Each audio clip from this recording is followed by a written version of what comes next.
السلام عليكم. ازيكم يا حبايب قلبي، عاملين ايه؟ يا رب تكونوا بخير. اللهم صل وسلم وبارك على سيدنا محمد. جاي لكم النهارده فيديو جديد بقى ايه قبل رمضان. كل سنه وانتم طيبين ورمضان كريم عليكم يا رب. تمام. جبت شويه حاجات كده. جبت ايه؟ جلاش. الجلاش ده عامل 18 جنيه. تمام. جبت سمبوسك دي عامله 25. جبت خل كده. الخل ده عامل كام؟ 3 ازاز كده عامله ايه 3 ازاز عامله ايه 15 جنيه. كانت الاول ب12. تنفع في الشهر يعني. جبت كيس بقسماط ده ب25. كيس ملح كيس ب3 جنيه. وفانيليا عشان لو عملت حاجه حلوه في رمضان. تمام. طماطم الكيلو ب6. جبت 3 كيلو وانا عندي طماطم متفرزه في الفريزر. جبت فول بلدي. الكيلو عامل ايه؟ الكيلو عامل 50 بس انا جبت نص 25. جبت سوداني كده على جنب ينفع في الحاجات الحلويات. جبت ب10 جنيه بهارات فراخ. وده المشتريات بتاعتي النهارده. ونكمل الروتين بتاعنا نشوف هنعمل ايه. رجعت لحضراتكم تاني. دلوقتي انا بقى ايه هحط بهارات الفراخ.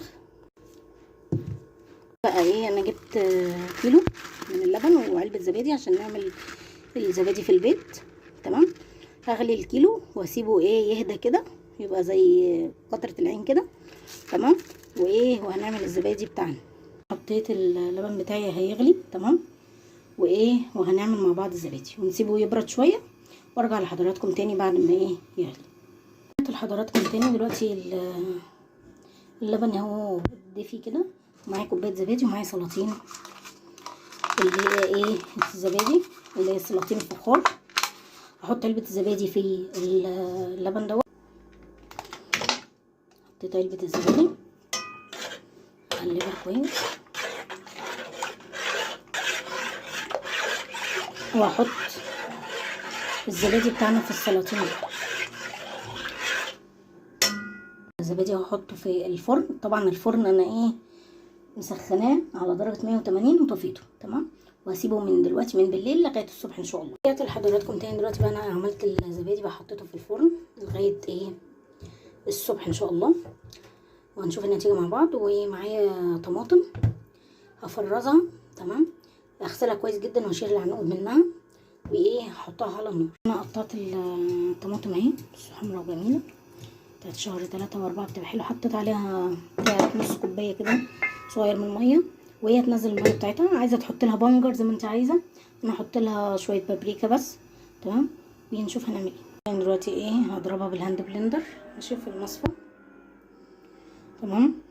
واصفيها في المصفى. غسلت شويه مفارش كده على ايديا بالكروت الالوان. تمام. هنشرهم الغسيل اهو هنشره. تمام.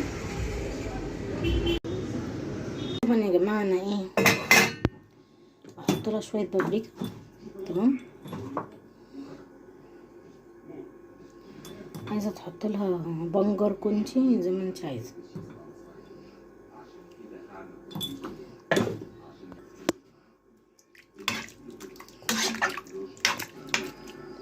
نضربها بالهاند بلندر. بسم الله الرحمن الرحيم.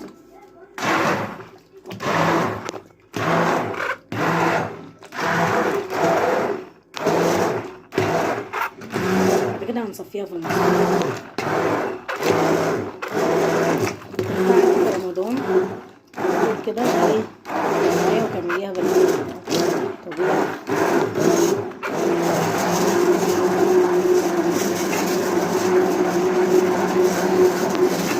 اتمنى كده تدعميني كده باللايك.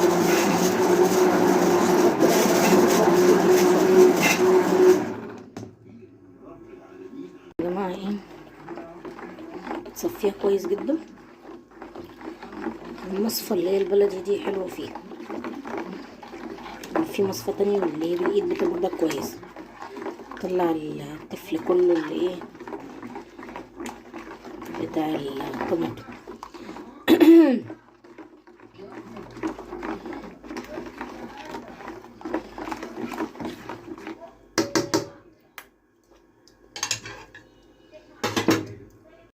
لفيتها خلاص ونزلت البذر منها. تمام اهيت بصوا. وهنحطها في كيس بقى. حضراتكم تاني انا عملت الصلصه اهي، هحطها في كيس كل واحده على قد الوجبه. عملت الصلصه اهي تمام على قد الاكله. احطها في الفريزر وارجع لحضراتكم تاني، هشحن بس الموبايل شويه وارجع لحضراتكم تاني ايه نشوف نكمل الروتين بتاعنا ايه. السلام عليكم، ازيكم يا حبايب قلبي، عاملين ايه؟ رب تكونوا بخير. اللهم صل وسلم وبارك على سيدنا. جايه لكم بفيديو جديد. هنعمل مع بعض السحور رمضان بقى. معايا فول، كيس فول تمام، معايا طماطمايه، فلفل رومي، فلفل حراق، ليمونه. تمام. ايه انا هحط زيت البتاعه دي عندي خلصت، احط فيها زيت.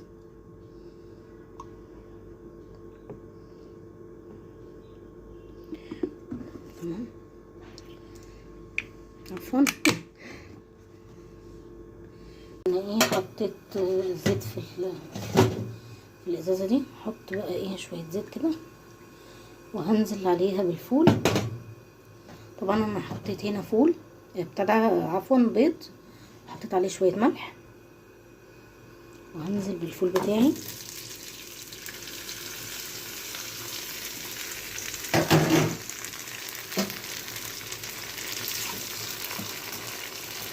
وهحط له كمون وقرن فلفل كده هقطعه. تمام.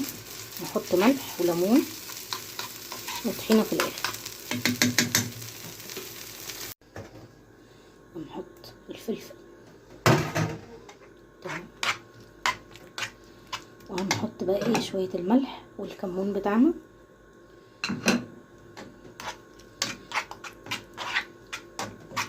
وهنحط الليمون.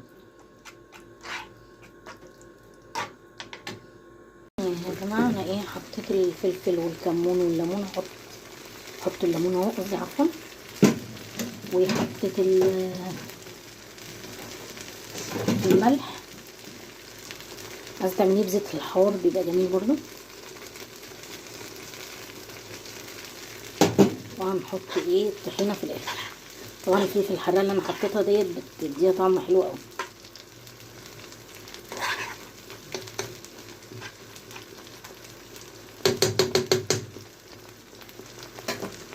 الزبادي اتعمل اهو خلاص. تمام.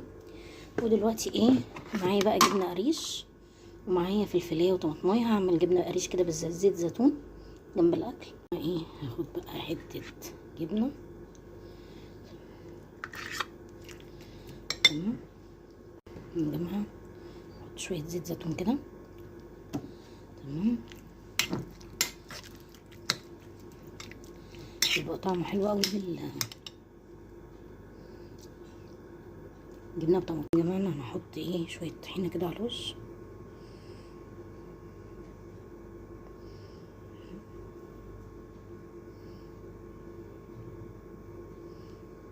بسم الله الرحمن الرحيم.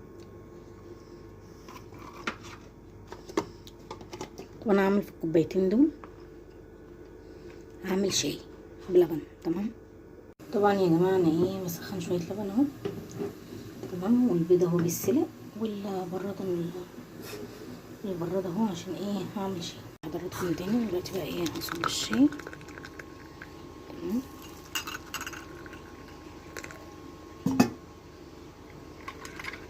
اتمنى كده تدعموني كده باللايك والاشتراك كده بالقناه.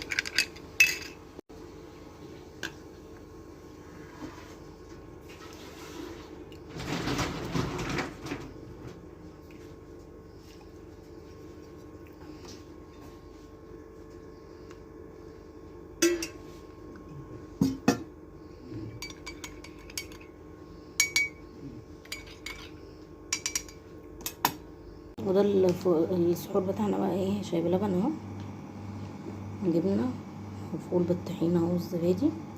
اتمنى كده تدعمكم كده باللايك والاشتراك بالقناه. والسلام عليكم ورحمه الله وبركاته. طبعا ايه بقى ايه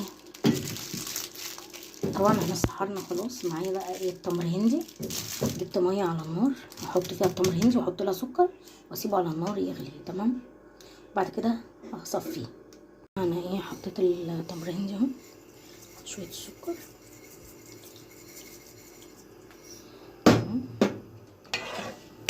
سكر تاني، تمام.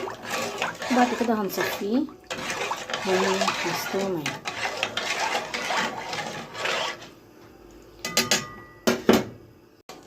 طبعا يا جماعه التمر عندي خلاص اهو، تمام.